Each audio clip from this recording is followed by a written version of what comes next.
environment where we don't have the luxury of the facilities such as a hood and an anteroom and these sorts of things. So when we prepare IV medications, it's important that we adhere to an aseptic technique. Today we're going to review how we do that.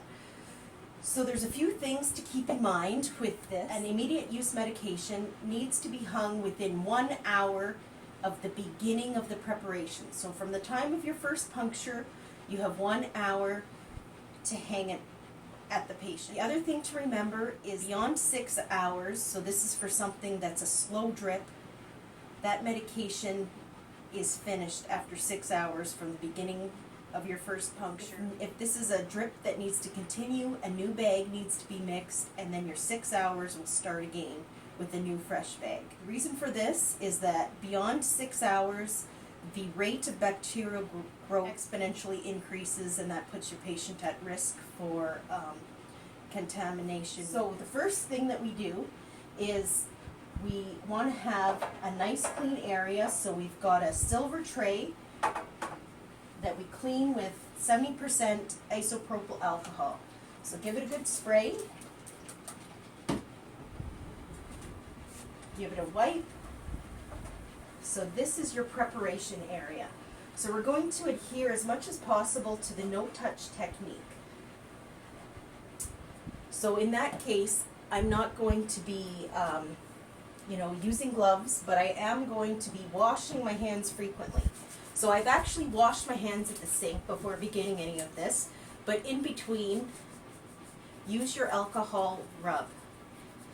Okay, making sure to get underneath fingernails, in between, and you want to sing your ABCs and all of that. Make sure it's completely dry before you carry on. What we're going to do is we're going to review the two-way transfer device. That is the preferred method because there's less manipulations and less punctures of the containers. So one thing to review is a mini bag comes in a sterile package. The manufacturer has an expiry date on there, and that expiry date is good so long as the package is intact. Once you open up the bag, all of the mini bags now have another expiry date. Depends on manufacturer. In our case, this mini bag is good for 30 days from the time we've opened it.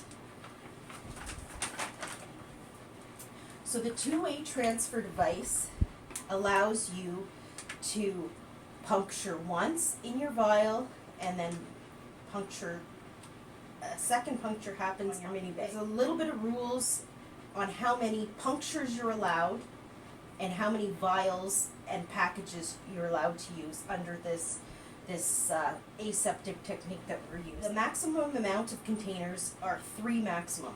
So just for example, you could have 1, 2, 3, a mini bag and 2 packages. That's a maximum of 3. Today we're only going to use 2. The other thing to remember is that each package can only be punctured once. So if I was drawing this up with a needle, the first time I enter it to reconstitute the powder, I'm inserting sterile water or NS, that's my first puncture. My second puncture would be when I've drawn it up. But with the two-way transfer device, it's all in one, so there's less punctures. Same goes for the mini bag. You can only insert 2 vials maximum because that's 2 punctures.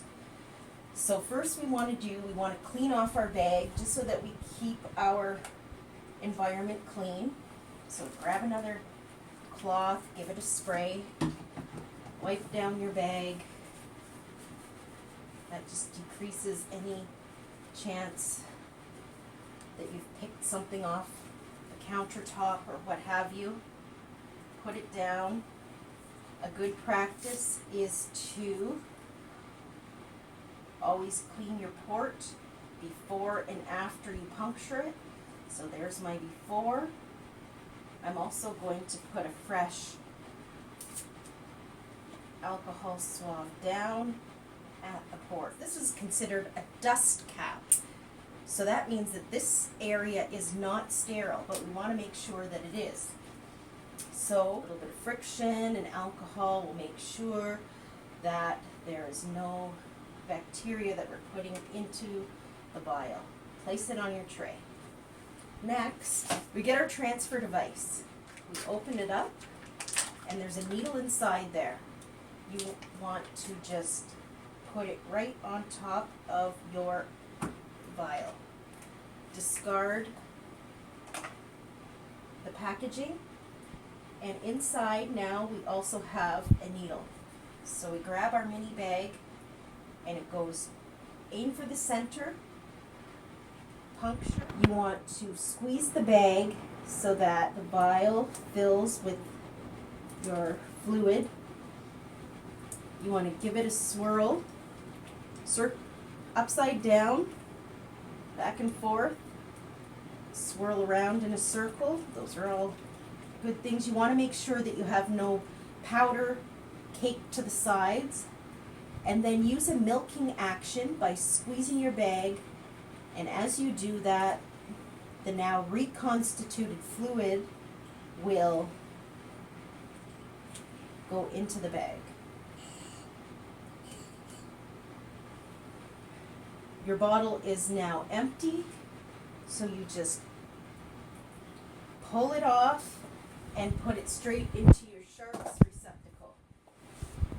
Now your mini bag is ready to go. You want to immediately label your bag. So you will have a medication added sticker ready to put on. It must be labeled with your patient's full name, the medication that you put in, along with the amount of milligrams, and you want to indicate that you've put it in this case, 100 mils of normal saline. You want to initial it so that we know who prepared it, and you want to put the date and the time that you began the mixing procedure. And then down at the bottom there's an expiry date and time. That's what we call the beyond use dating, and we want to make sure that we have the 6 hours accounted for on the expiry. Alternatively, our ADU prints out a patient sticker, so it has the patient's name and the medication details on there, but you also want to add that you've added it to the 100 mils of normal saline in this case. And down at the bottom here there's a place to put your initial as well as a beyond use date. You're going to want to correct the date, which is going to be today, and the time, which will be 6 hours from the time you began. Now that you've had it labeled, put it on your tray. This medication is going to be hung by secondary set, so this is something that you can also prepare in this more clean environment rather than at the bedside. So place it on the tray. Your secondary set has a cap, and you've got a cap here, so you want to remove your cap,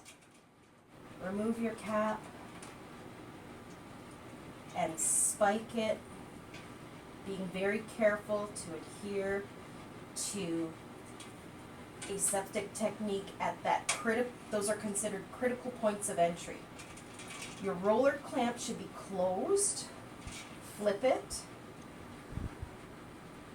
prime it a bit here, and then very slowly release your roller clamp and watch the fluid prime your line. You want to make sure that you don't do it too quickly or it'll all come out at you at once and then you will lose your medication. So very slowly, watch it go down and stop. So there's no air in your line. When you arrive at your patient's bedside, you want to make sure to clean thoroughly the port where you're connecting your secondary set, and you'll follow your usual procedure in hanging a piggyback or mini bag secondary medication.